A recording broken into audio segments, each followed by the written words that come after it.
So again, here we're talking about the ending of the Great War, or what was coined as the war to end all wars. Unfortunately, that was not true, because we know a mere 30 years later we end up with World War II, which again doesn't end all wars either, because we still have war going on every day. So in 1917, we really start to see two major turning points happening in the war. The first is that we see the Russian front start to collapse. Many mutinies are breaking out on the Eastern Front. A lot of Russian soldiers are simply refusing to fight the Germans anymore. It had been very devastating. Several Russian units actually completely desert their posts. They go home because they want to take care of their families.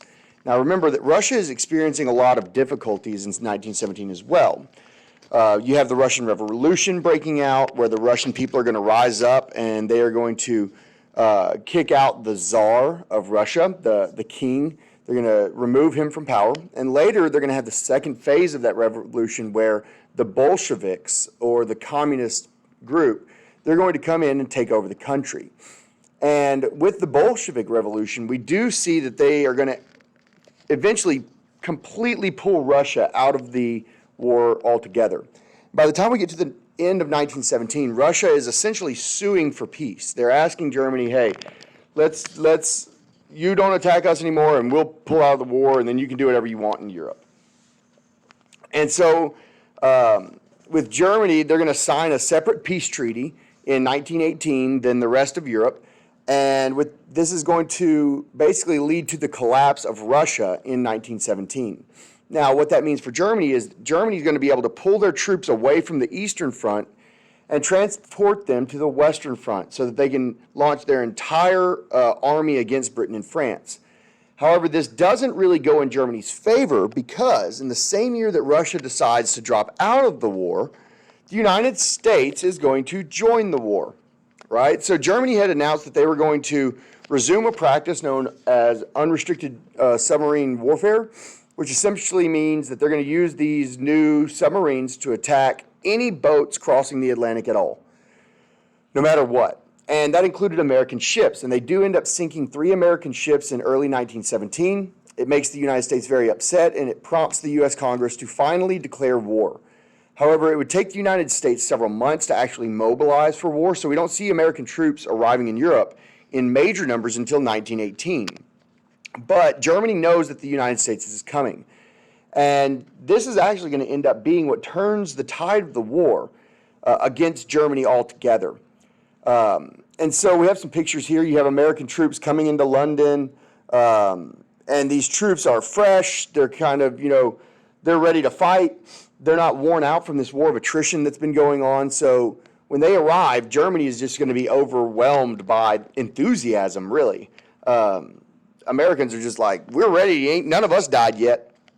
And the Germans have already lost millions, right? And so if they had been able to continue to fight against France and Britain, they probably would have worn them out eventually. But Germans are stupid in the build-up to Americans joining this war. They're just dumb. They made a stupid decision, which was, we're just going to sink every boat crossing the Atlantic. If they hadn't done that, it's very likely that the United States may not have joined this war in this way.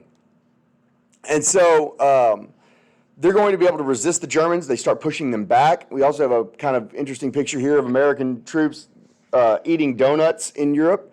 Now, the American troops actually have the nickname Doughboys, and it's not because they eat donuts, which is, it'd be kind of funny if it was, but historians aren't exactly sure where it comes from. It kind of predates World War I. It's a possible reference to the buttons on their uniform. The buttons on military uniforms kind of look like little fried balls of dough, but either way, the U.S. is going to join and help the Allies finally win the war. Now, one of the American units that goes over to fight in Europe was the 15th New York Division of the 369th Infantry Unit. They were given the nickname the Harlem Hellfighters. Most of them came from Harlem. It was an African-American unit that fought in most of the engagements, and they were fighting constantly, and they fought very well, in fact. They fought so hard that the Germans were the ones who gave them the name Hellfighters for their great valor in battle. And, they win some of them have this Medal of Honor, the French Medal of Honor, pinned to the uniforms for how hard they fought. Unfortunately, because they were African Americans, they did face quite a bit of racism within the U.S. Army. The French, award them with medals and military honors. The United States ignores their efforts and does not recognize them as great fighters, which is ridiculous. In fact, some of those who were injured, it took 75 years before the United States would finally come back and award them with the appropriate medals. So they go off to Europe, they fight valiantly in France, they come back to the United States. There's this big parade in New York City, people are showering them with praise, and all these things, and then they have to return to their lives in a country full of racism towards them. And so they go from fighting Germans and fighting, against them in Europe to fighting racism back home. But still, the Harlem Hellfighters and other units of the United States that were sent over there were able to really turn the tide in favor of the Allies. The Allies stand firm. They're able to start pushing the Germans back. The King of Germany, Kaiser Wilhelm II, realizes that the war is basically over. There's no way that the Germans could possibly win the conflict, so he decides that he's going to abdicate or give up the throne and move into exile in the Netherlands. And reportedly, one of the first things he does when he gets there is asks for a good cup of English tea. Because remember, all these people worked together for a long time. They're all educated in Western culture. He likes British tea, but obviously if you're the leader of Germany and you're at war with England, you can't be walking around sipping on English tea and eating crumpets, right? That would look pretty bad. So as soon as his part in the war is over, he's like, man, can I get some of that tea, man? Yeah, I very much like the tea. Would you pour me a glass of Earl Grey? And so eventually, he's going to live in the Netherlands for the rest of his life. Power in Germany would eventually fall into the hands of a civilian government that would contact the Allies and eventually ask for an armistice. And so a ceasefire is put into place, while both of the sides try to work out an official peace treaty. And so the agreement was reached that the guns would fall silent on the Western Front on November 11th at 11 a.m. in 1918. And this is known as Armistice Day, which is still celebrated today in Europe every year. And so with this, the fighting comes to an end, but the challenge of making peace is really just beginning. And if we look at kind of the right-hand side of the screen here, all right, you can see that there's a train car where the armistice was signed. This train car would come back into history during World War II because Adolf Hitler and the Nazi regime is going to invade France, right? And they're going to take over France. So Hitler is going to force the French to sign their terms of surrender in the exact same train car where the armistice was signed to end World War I, which is kind of a gangster move, to be honest. Because the armistice that ends World War I really tears Germany apart and shows that everybody overpowered them. So when he finally invades and takes over France very quickly, he has them sign their surrender terms in the same train car, basically saying like, well, that armistice didn't work out after all, did it?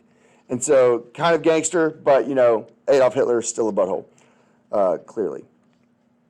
And so the Germans, they're very upset with Germany's position and their decision to pull out of the war. They believe that Germany should have continued to fight till the very last man. And so by the time you get to World War II, Hitler's going to come back and he's going to try and get revenge on them. And he's going to play on that discontent of the German people. Now, after signing the armistice, the leaders of Europe are going to meet together. They're going to determine peace at Paris. In the Paris Peace Conference, we look at the major delegates who come, and we start seeing that not everybody is on the same page. And so this is going to lead us in a direction that making peace would not end up satisfying everybody. So basically, the four major countries that are going to come to the peace conference are France, Britain, the United States, and Italy. When France comes to the conference, France's main goal is to punish Germany. They had been really taken advantage of by Germany during the First World War, and they wanted to make sure that's not going to happen again. So their main goal is to isolate them and make them very militarily weak. so that they can never threaten France again. Britain is coming because it wants to protect its imperial empire, and in some cases even spread that empire. Now the U.S., with leader Woodrow Wilson, their main goal is to try and establish democracy. And so when he looks at the origin of the war, he realizes that it's because, you have all these secret alliances and all this stuff, but really it's this idea that these imperial powers are forcing countries that don't want to be, they want to have their own country. And so his idea is, hey, we need to establish democracy and let all these people have their own countries, and this will make them happy, and that'll prevent war. Meanwhile, Italy is showing up because they want to gain territory from Austria and expand its territory in Europe. So these four countries, they're not on the same page, and it's really going to be a major problem, particularly when Japan just kind of shows up and they're like, hey, by the way, we want to get bigger too. Remember, Japan had kind of resisted imperialism. They were trying to industrialize themselves. They show up to the peace conference and they're like, hey, we fought with y'all. We helped out. Yay us. We helped out in Asia. Oh, aren't you going to help us out? And we're kind of like, Japan, nobody likes you. Shut up. That's going to piss them off. That's eventually going to lead to their discontent and get them to the point where they're going to eventually attack in World War II because of the way they're kind of dismissed during the peace conference, the Paris Peace Conference. The result is a Treaty of Versailles. And essentially, the Treaty of Versailles just obliterates Germany. It takes a great deal of territory away from Germany, even territory that had long been German territory. It's also going to demilitarize the Rhineland. The Rhineland is where most of the industrial power was in Germany. So if you demilitarize it and say you're not allowed to make weapons or airplanes or tanks or any kind of things like that, you're basically saying we're going to take away your ability to even raise an army or to supply an army. You also can't have troops there and all this stuff. We are going to limit their military to 100,000 men, which is unbelievably small. If you'll remember, at Verdun, we had like 750,000 people killed in like 9 months. When you're talking about an army of only 100,000, you're talking about nothing. You have armies at this time are in the millions. And so you can basically have no army. You're not allowed to have any air force. Your Navy is limited to like 100,000 or 100,000 tons or something like that, like something very small, like or 100 tons or 200 tons, whatever it is. And so, or 2 million tons. And so it's like 2 boats. I mean, literally, it's unbelievable how small they limit them. And then they put all of the blame on Germany completely. They say this whole thing was your fault, and because it was your fault, you have to pay for it. And so they enact war reparations on Germany, which basically says you have to pay for all the damage you did in France and in Britain and all throughout Europe. You're going to have to pay for that out of your pocket. And we're going to take a yearly amount from your country's production, and this is going to economically cripple Germany. I mean, absolutely destroy them. Again, you can see here the Rhineland is here. You have this territory known as Alsace and Lorraine. This land had been taken by Germany from France in 1871 during the Franco-Prussian War. Now France wants it back, and they're going to take that back from them. This area is given to Belgium. Germany's going to lose all of their colonies. North Schleswig is given to Denmark. This northern part, they give that to Denmark. Danzig becomes a free city run by the League of Nations over here. Poland is going to be given a corridor to the Baltic Sea, cutting off East Prussia from Germany, which is over here. The Posen area, which is rich farmland, that's going to be given to Poland as well. Germany is forbidden to ever reunite with Austria. The Saar coal fields where all the rich resources of coal, as we said, this is their industrial land because they have so many resources. That's given to France for 15 years. And so you can essentially say, oh yeah, and they get rid of their entire way of government. And they force them to have a republic democracy called the Weimar Republic, which the Germans hated. And so basically, in lack of better words, they castrate Germany here at the end of this war. And then they say, oh yeah, not only are we going to take everything from you, but you also owe us billions of dollars. They put so much war debt on Germany in 1919, 1920, that they don't pay it off until 2008. Germany doesn't pay off their war reparations from World War I until like 2008. Okay? Took them that long to pay off this debt. So you're talking about economically just crushing them. You take away their industry so they can't even make money.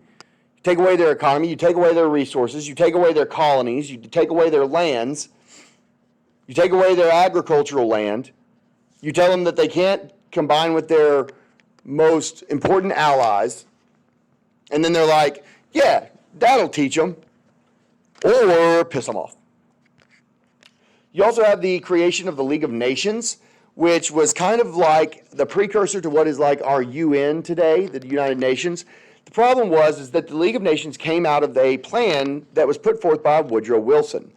And it was part of what was called the 14 Points Plan. And it was basically, if we do these 14 things, I think that we can bring peace for good, right? That if we take into account these 14 points, one of those being a League of Nations where everybody gets together and we work together to work out differences. If we have conflict, instead of going to war, we talk it out and we come together and we make decisions together to kind of help each other out. This will prevent war.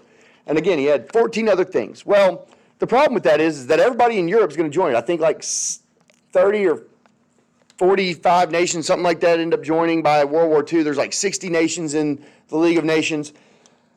But the United States doesn't like it because the League of Nations essentially takes the power away from Congress to declare war. Part of that was that if your allies in the League of Nations get attacked, everybody in the League of Nations has to defend them. Congress says, well, we don't like that, and we're not going to support this. This is just a way for us to get continuously pulled back into European conflicts. They're fighting all the time. We don't want to fight all the time. If we join this, then we're going to end up having to go to war every 10 years like they do, and we're not doing that. So they don't join. Well, when the strongest military power in the world doesn't join the organization that is meant to keep peace, guess what? That organization's not going to work out very long, and it's not going to have very much to be able to stop war. And that's pretty much exactly what ends up happening. But it does end up, trying to put an end to it. But you can see here this political says there's a gap in the bridge. You have Belgium and France, and you have England and Italy. And then what's the one thing? It says it's missing a piece here, right? And what's the piece that's missing? The USA. The bridge is not going to hold together if the USA doesn't join. And then the USA doesn't join. Another big reason is that Woodrow Wilson has a stroke. And he basically disappears from the public eye, and he's not there to defend and try and pressure Congress and get the people behind joining it. So we don't end up joining, and it ends up being very devastating to the productivity of the League of Nations. So the impact of the Great War, well, 9 to 11 million military deaths, 11 million civilian deaths, over 20 million injured. And also this whole idea that Europeans that had been pushing this idea of European superiority through imperialism kind of gets shot to crap because they just spent 6 years just killing each other, just destroying each other. And it was very bad.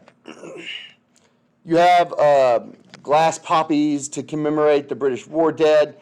You also have an aerial view of the white crosses that commemorate the soldiers who died at Verdun. This is a cemetery, not a cemetery.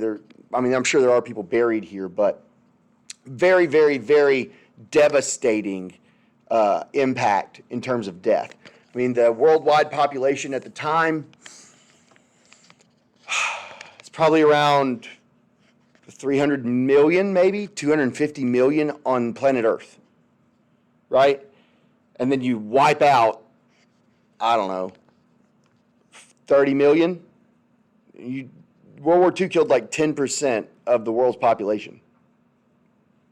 That's crazy. Okay? Oh. Obviously, you have veterans that are going to come back and face shell shock. They're going to have major problems. You also have a new process of, trying to take care of these veterans. And,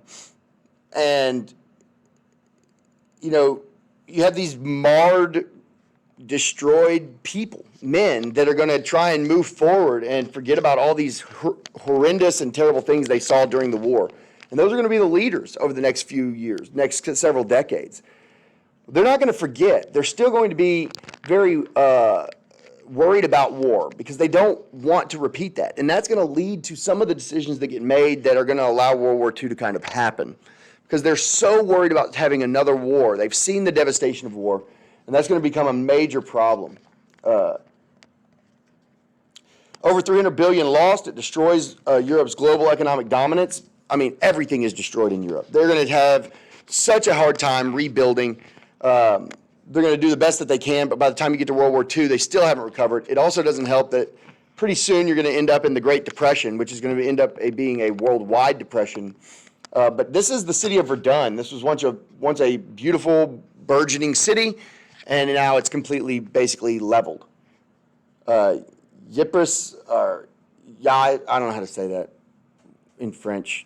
I suck at being a world history teacher when you can't even say the names of the places, but anybody want to take a shot at that one? No? In French? Huh? Yeah, that's probably not right, but we're going to go with that. This is in 1917. Completely gone. No full building left standing, pretty much. But you do have voting rights for women coming out of World War I because women had taken such a big role in mobilizing for war. They are able to gain a standing in the public sphere, and it gives credence to their desire for greater involvement in the political realm. You also have the breakup of some European empires, Poland, and you also have the establishment of new countries like Poland and Yugoslavia. You also end up with the mandate system in the Middle East, which is put in place by the Ottoman Empire. Germany's discontent with the Treaty of Versailles is also going to lay the groundwork for World War II, obviously. You have Hitler here climbing out of the Treaty of Versailles here. So basically, what gave birth to Adolf Hitler? The Treaty of Versailles, essentially, which is what Woodrow Wilson was warning against when he was trying to get this whole 14-point plan passed.